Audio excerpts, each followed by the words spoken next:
আজ দুপুরবেলা ছাদে গিয়ে দেখি গাছ ভর্তি পুরো আম গাছে বউল ধরেছে।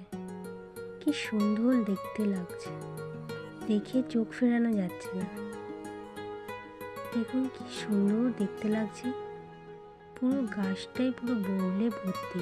তবে হ্যাঁ, এই পাশের যে গাছটি দেখছেন খুব একটা বউল ভালো এই গাছটার মতো হয়। আমি হাত দিয়ে দেখলাম, কি ভালোই না লাগছে। বউলের গন্ধও কিন্তু খুব সুন্দর। আমাদের বাড়ির এই পিছনের গাছটিও দেখছিলাম, এই গাছটির মতো খুব একটা ভালো ধরেনি, হয়তো ভালো হবে পরে। তবে এই গাছটি কিন্তু ভীষণ ভালো লাগছে, দেখুন দেখে একটুও চোখ ফেরানো যাচ্ছে না। আমার যদি এই ভিডিওটা ভালো লেগে থাকে প্লিজ আমার চ্যানেলটিকে সাবস্ক্রাইব করে পাশে থাকবেন।